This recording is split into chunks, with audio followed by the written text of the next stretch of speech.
bonjour à toutes et bonjour à tous, j'espère que vous allez bien. Tout d'abord, merci beaucoup pour votre présence pour cette nouvelle vidéo dans laquelle nous allons parler des énergies qui seront vos énergies si bien sûr, évidemment, vous les reconnaissez pour le mois de mars 2023. J'espère que vous allez toutes et tous très bien, je suis ravie de vous retrouver. Alors, pour vous, pour ce tirage en arcane majeur, vous n'en avez pas beaucoup. Vous avez le pendu.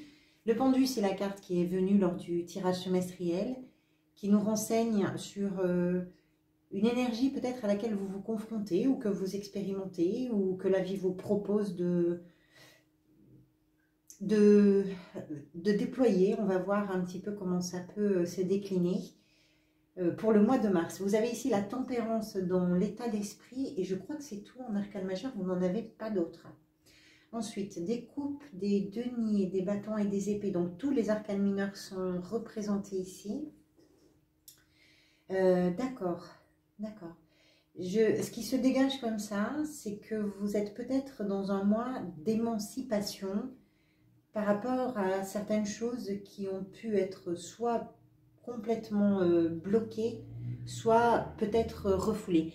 Je suis désolée, il y a des motos qui passent depuis un petit moment, ça peut être assez bruyant pour vous, j'espère que ça ne va pas être trop gênant.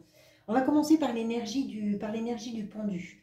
Le pendu, effectivement, c'est une carte qui fait référence à tout ce qui peut sembler justifier chez nous une forme de capitulation, je dirais. Pourquoi? Parce que on n'a pas la main sur l'amélioration, sur l'évolution, sur la progression d'une situation, d'une relation. Et c'est une carte qui nous invite à accepter l'idée que parfois, on ne peut pas être totalement aux commandes et on ne peut pas être responsable de tout, on ne peut pas décider de tout. Certaines choses ne dépendent pas de nous. Elle nous parle de tous ceux qui peut nous paraître bloqué, tout ce qui peut nous paraître en suspension ou en attente. Mais je dis toujours qu'elle a une évolution beaucoup plus discrète et probablement beaucoup plus profonde. Parce que ce qui ne se joue pas dans la réalité, dans les faits, dans l'immédiateté, ce qui doit patienter un petit peu, c'est quelque chose qui permet l'évolution d'un arrière-plan qui va peut-être amener justement à des modifications, à des changements et à des transformations quant à sa relation aux autres, quant à sa relation à ce que l'on réalise, à ce que l'on fait, à ce que l'on vit, à comment on vit les choses, etc. Le pendu, c'est une proposition de regarder les choses différemment. Si vous vous sentez coincé, si vous avez l'impression que vous vous confrontez à vos blocages de façon permanente et récurrente, parfois, il suffit simplement de se mettre un petit peu plus en état de spectateur et d'observer ce qui se joue. Quand on prend ne serait-ce qu'un tout petit peu de recul, ça permet justement de concevoir, de percevoir les choses différemment. Vous savez, ça me fait penser comme quand quelqu'un, un ami, une personne que l'on aime nous explique son histoire et on comprend ce qui se joue véritablement. C'est parfois difficile de lui dire parce qu'on n'est pas forcément embarqué d'un point de vue émotionnel, même si on est compatissante et compatissant, mais on n'est pas embarqué d'un point de vue émotionnel et du coup on a une sorte de clarté dans ce que l'on perçoit et ce que l'on voit de la situation. Et on a beau dire à la personne, mais tu te rends compte que c'est comme ça ou ce qui se passe c'est plutôt ça, la personne qui est complètement à l'intérieur de la situation n'arrive pas à avoir ce recul. Le pendu, c'est un petit peu ça, c'est comment vous pouvez vous donner cette marge de manœuvre, ce recul-là, pour vous permettre justement d'arriver avec un regard neuf sur une situation qui ne l'est peut-être pas. Peut-être parce qu'elle se répète, peut-être parce qu'elle semble bloquée. C'est une question qui doit amener une réponse pertinente. C'est un exercice de questionnement des habitudes, de questionnement des croyances, de questionnement de ce qui doit être relâché, de ce qui doit être accepté, de ce qui doit être intégré, d'une façon ou d'une autre.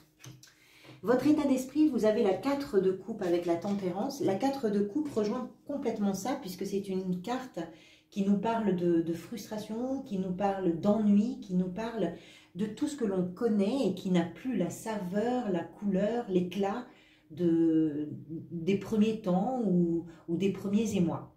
C'est un peu comme ça que je le traduirai. Dans l'état d'esprit, ce que cette 4 de coupe pourrait nous raconter, ça rejoint pleinement ce que dit le pendu, c'est-à-dire que dans l'état d'esprit, il est peut-être temps pour vous là de vous ouvrir à une autre réflexion, parce que la vie ne manque pas d'opportunités, parce que la vie ne manque pas de regain, d'enthousiasme, d'énergie, de propositions. La vie n'est pas vide. Si quelque chose dans ce que vous vivez de façon personnelle, générale, professionnelle, sentimentale, relationnelle, amicale, familiale, je ne sais pas, vous semble dépourvu de sens, vous semble complètement voué à être rangé dans une même et seule ornière depuis toujours et jusqu'à tout jamais, il y a quelque chose que vous ne voyez pas. Et votre démarche, vous peut-être, c'est d'ouvrir la porte de ça parce que vous savez que c'est en vous poussant d'une façon ou d'une autre à aller vers ce regard neuf, à aller vers cette émotion, cette compréhension que d'autres choses sont autour de ce que vous ressentez dans un périmètre très proche de vous. Le fait de vous ouvrir à quelque chose de neuf, c'est quelque chose qui peut vous conduire également vers une forme d'harmonisation et de guérison émotionnelle et qui peut être ici représentée par la tempérance. Tempérance, c'est comment on arrive à équilibrer, comment à force de patience, à force de calme, à force de désir, de bienveillance, comment on arrive à réunir ce qui était dissonant, à réharmoniser ce qui était discordant et à créer quelque chose de beaucoup plus harmonieux dans nos expériences de vie. Une première ligne qui nous parle de blocage, de moments en suspens, qui nous parle de vos propres blocages peut-être et qui nous indique que l'évolution pour vous, c'est de changer votre regard parce qu'en changeant votre regard, vous changez votre façon d'agir, d'interagir, d'améliorer, de réparer, de guérir quelque chose. Et ça peut être pas mal émotionnel parce que vous avez quand même la tempérance, parce que vous avez la 4 de coupe et que vous avez dans ce qui a pu vous conduire vers ça, l'as de coupe. L'as de coupe représente une grande émotion, une abondance émotionnelle. Parfois même une émotion qui peut être assez complexe à contenir tellement ça nous submerge, tellement c'est débordant. Ça peut être une émotion qui a été refoulée pour certains et certaines d'entre vous. Ça peut être une émotion que vous avez volontairement bloquée ou qui vous a paru nécessaire de bloquer par rapport à une configuration, une situation, un environnement, je ne sais pas quoi. Ça peut être une déception également, sentimentale. Ça peut être quelque chose qui a pu vous submerger à un moment, qui a pu vous remplir pleinement, qui était plein de promesses, qui était plein d'espoir. Et cette chose-là, finalement, s'est heurtée à un conditionnement qui ne lui a peut-être pas permis de prendre le chemin de la promesse que ça présentait. Il peut y avoir une idée comme ça. Ça peut être par le biais d'une rencontre, ça peut être par le biais d'une émotion vécue au travers d'une expérience de vie, peu importe dans quel domaine elle a pu se dérouler. Cette émotion-là, ou le refoulement de cette émotion-là, la façon dont cette émotion-là a peut-être été vécue, peut-être vous a fait penser que il n'y avait pas grand-chose à attendre. Et si, il y a quelque chose à attendre. Et en mars, justement, vous vous donnez cette capacité, cette chance de pouvoir voir les choses autrement. Avant, vous n'étiez peut-être pas forcément capable de percevoir qu'il y avait un peu plus, qu'il y avait autre chose. En mars, oui. Parce que vous pouvez peut-être en mars lâcher un petit peu l'affaire. Parce que vous comprenez que vous n'êtes pas forcément celui ou celle qui va pouvoir déterminer et définir le chemin que les choses doivent prendre. Il peut y avoir quelque chose comme ça. Ce que vous voudriez, vous, ça pourrait être l'énergie de la 7 de denier, qui nous parle, la 7 de denier, je dirais, alors c'est une carte qu'on associe souvent à un bilan. Ce bilan précède la mise en route de quelque chose qui va nous permettre d'améliorer, d'augmenter, de potentialiser, de privilégier, d'assurer quelque part. C'est une carte de patience, là aussi, un peu comme le pendu, un peu comme la tempérance. Il y a une notion de grande patience dans votre mois de mars. L'idée, je suis vraiment désolée pour les bruits de moto, hein. L'idée que c'est une carte de bilan, parce que chaque pas qui est réalisé, même si c'est un petit pas, même si les choses prennent du temps, c'est quelque chose de régulier, c'est quelque chose d'acharné et c'est quelque chose qui va vers un résultat. Et c'est ce que vous voulez. Parce que vous tenez bon, parce que vous n'avez pas envie du tout d'abandonner sur une situation, sur une idée, sur une émotion, sur une croyance, sur une relation, sur je ne sais pas quoi. Et donc ce que vous voulez, c'est faire ce chemin patient, lent, régulier, tenace, têtu, obstiné, fort, important aussi, parce qu'en faisant ce chemin-là, vous savez, vous prenez conscience de ce qui peut-être peut vous manquer pour aller là où vous avez envie d'aller, également de tout ce que vous avez réussi à réaliser. C'est peut-être d'ailleurs en prenant en compte tout ce qui a été déjà réalisé, en vous sortant un petit peu du carcan de cette 4 de coupe qui est plutôt avec une vision étroite. C'est-à-dire que quand on se rend compte de ce que l'on a réalisé, de ce que l'on a déjà fait, de ce que l'on a déjà obtenu, quand on s'est donné la peine de quelque chose, dans nos engagements, quels que soient les engagements, dans nos ressources, quelles que soient les ressources, quand on s'est donné la peine de faire tout ça et qu'on se rend compte de tout ce qui a été quand même fait, ça ouvre quelque chose dans le cœur. Ça ouvre quelque chose dans la perspective également. Et ça permet aussi de se rendre compte que même si on ne maîtrise pas tout, les choses ne sont pas faites pour rien. Il y a des résultats, il y a un début de résultats. Prendre conscience des résultats, ça permet aussi de savoir comment se situer pour poursuivre le chemin que vous êtes peut-être en train de réaliser. L'énergie qui pourrait venir vous aider, si vous vous reconnaissez toujours dans tout ça, c'est celle de la reine de bâton. Alors, la reine de bâton, c'est un personnage qui s'y est frotté quelque part. C'est-à-dire que elle n'a plus grand-chose à attendre des autres. Elle a su regarder en face sa réalité, elle a su regarder en face ses peurs, elle a su regarder tout ce qu'elle n'arrivait pas à faire, elle a su se reconsidérer dans des situations où elle n'a peut-être pas réussi toujours à s'imposer, que vous soyez un homme ou une femme, c'est pareil, ou à prendre la parole, où elle n'a pas réussi à mettre en œuvre, je dirais, toute l'énergie dont elle est dotée. Et aujourd'hui, ce qui pourrait venir vous aider, c'est d'assumer pleinement votre dynamisme, votre détermination, d'assumer pleinement, de vous rendre compte aussi, je pense qu'il y a ça, que ce que vous réalisez, ça ne dépend que de vous.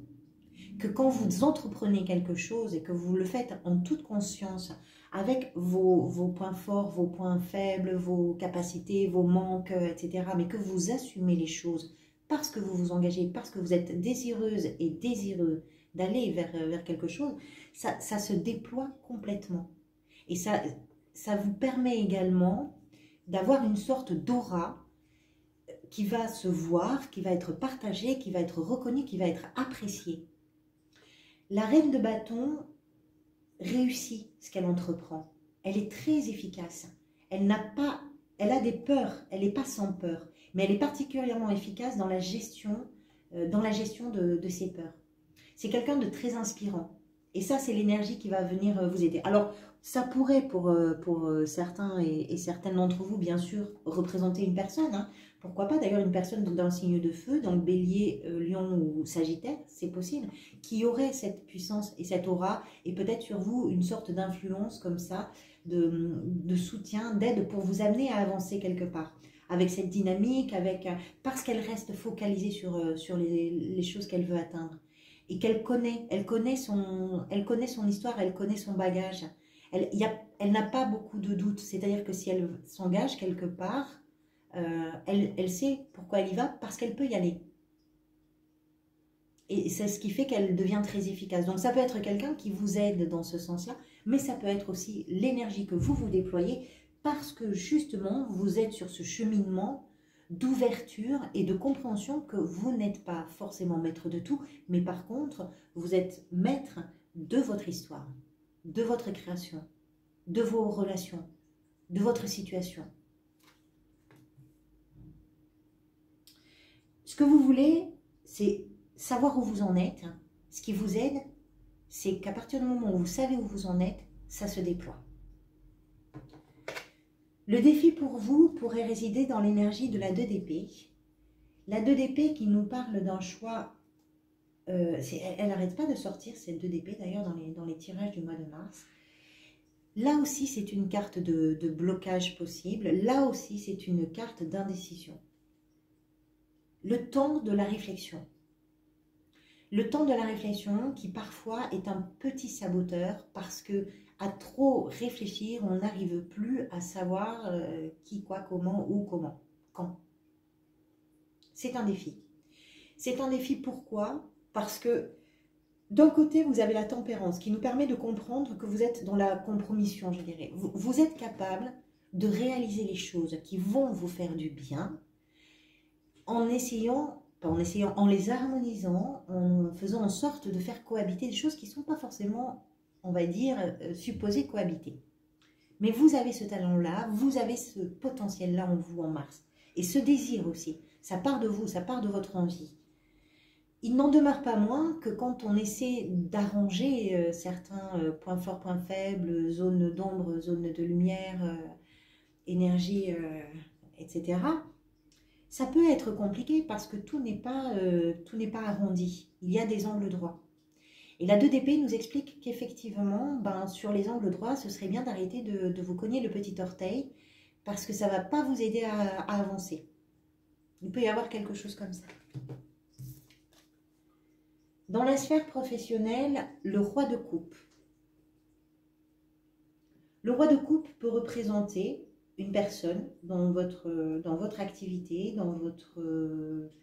aussi dans votre gestion du quotidien. Ça peut être une personne d'un signe d'eau, c'est-à-dire cancer, scorpion comme vous ou poisson.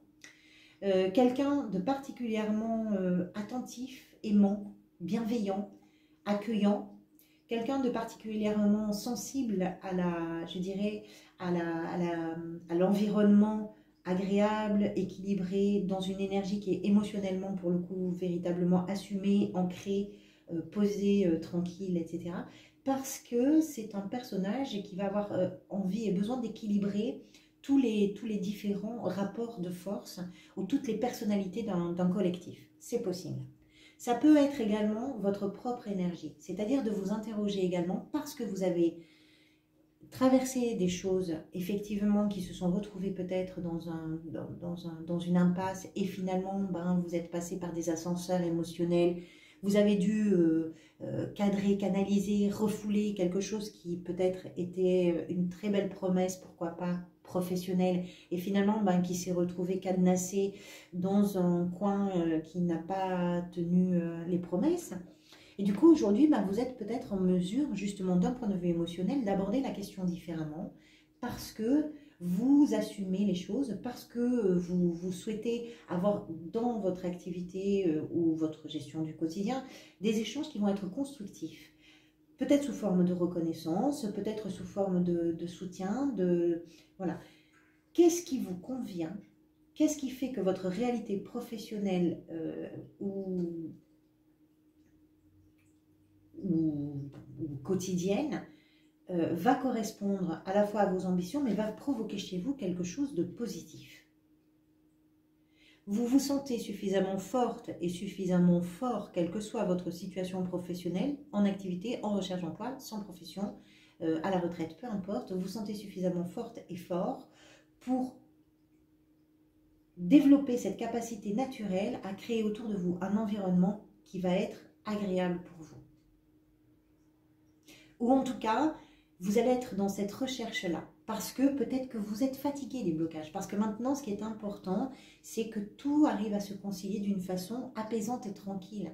Vous savez où vous en êtes, vous savez où est-ce que vous avez envie d'aller, vous êtes capable de vous confronter à certaines réalités professionnellement qui vont vous permettre de vous déployer, de vous détacher de quelque chose. Vous êtes capable de faire un pas en avant.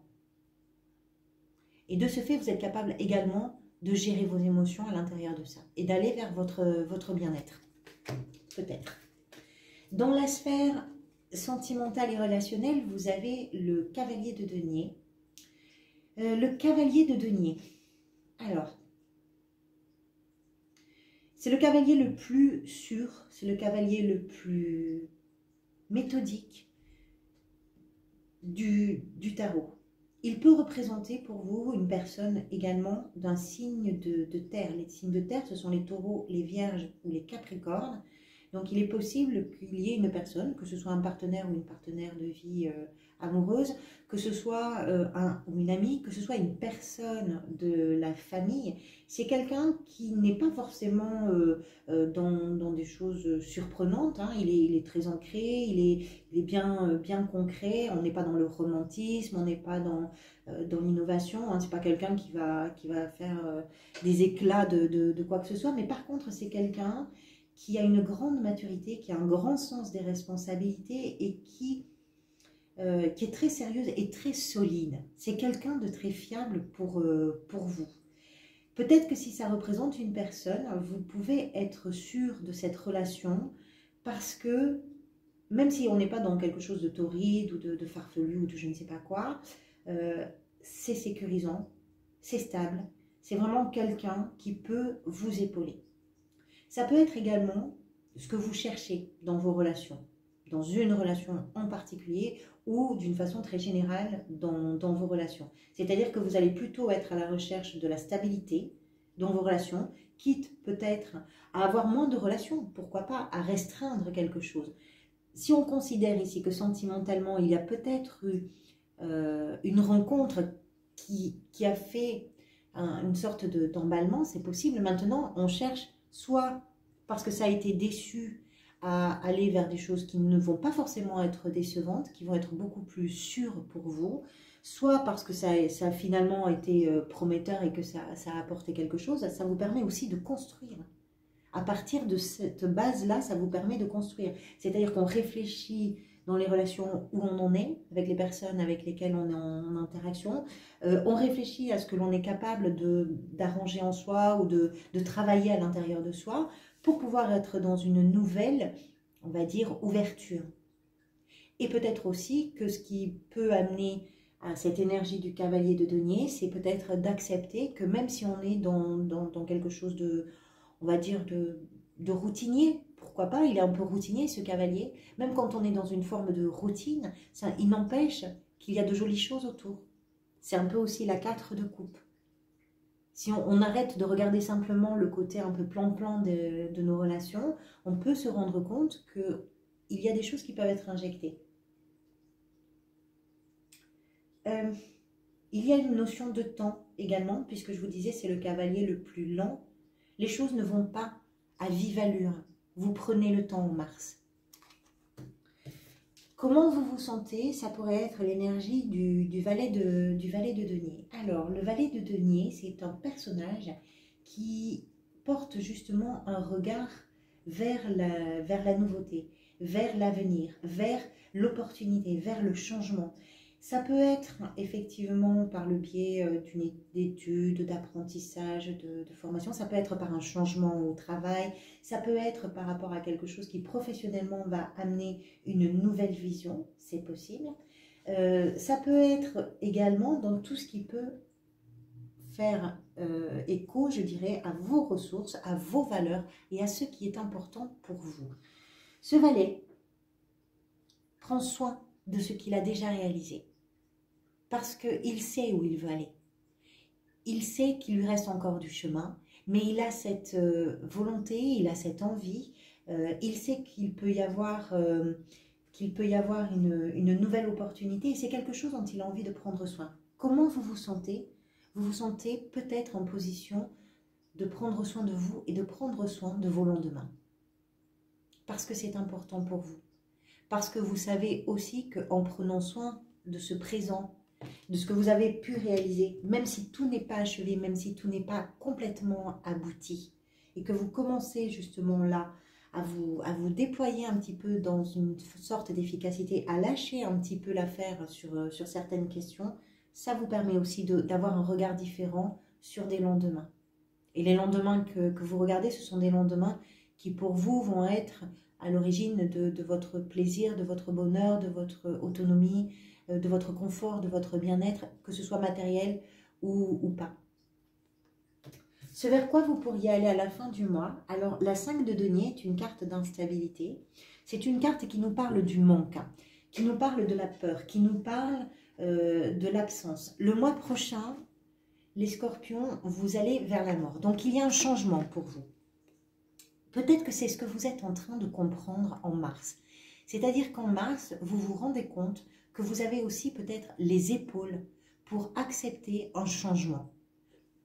Quelle que soit l'intensité, le niveau, le domaine où on va pouvoir trouver ce changement. Peu importe, la question n'est pas là. Ce changement peut peut drainer derrière lui tout ce lot d'inquiétude, de peur, voilà. Parce que la 5 de denier nous parle de ça. Ça nous parle effectivement on a peur de manquer, on a peur de se retrouver seul, on a peur de se retrouver isolé, rejeté, on a peur d'être dans des difficultés financières, on a peut-être peur de perdre son argent, de perdre sa maison, etc. Moi, je pense que ce qu'elle vient de nous dire ici, cette carte, c'est que justement, vous êtes en train peut-être de vous remettre d'une sorte de passage à vide parce qu'on a quand même dans votre jeu des choses qui sont très sûres, que ce soit professionnellement, que ce soit dans vos relations, que ce soit on a une perspective d'avenir ici. Donc je ne pense pas que vous soyez à la fin du mois dans des inquiétudes terribles. Vous êtes peut-être en train à la fin du mois surtout de vous remettre d'un passage à vide. Je le pense plutôt comme ça. En sachant que de vous remettre, parce qu'il y a une sorte d'énergie de guérison ici, y compris émotionnelle, c'est quelque chose qui va vous permettre sur le mois prochain, le mois d'avril, d'entamer véritablement la métamorphose qui peut-être est en train de commencer à se dessiner pour vous au mois de mars. Voilà pour vous, amis Scorpions. Merci beaucoup pour votre présence. J'espère que cette lecture vous parle. Merci pour tous vos commentaires. Merci pour tous vos partages, pour vos j'aime, pour vos abonnements. Merci vraiment pour tout ça. Ça m'aide beaucoup. Ça aide la chaîne à se développer. Je vous retrouverai, je pense, pour une parenthèse. En tout cas, je l'espère avant la fin du mois peut-être. En attendant, je vous souhaite un joli mois de mars. Je vous remercie pour tout. Prenez soin de vous. À très bientôt.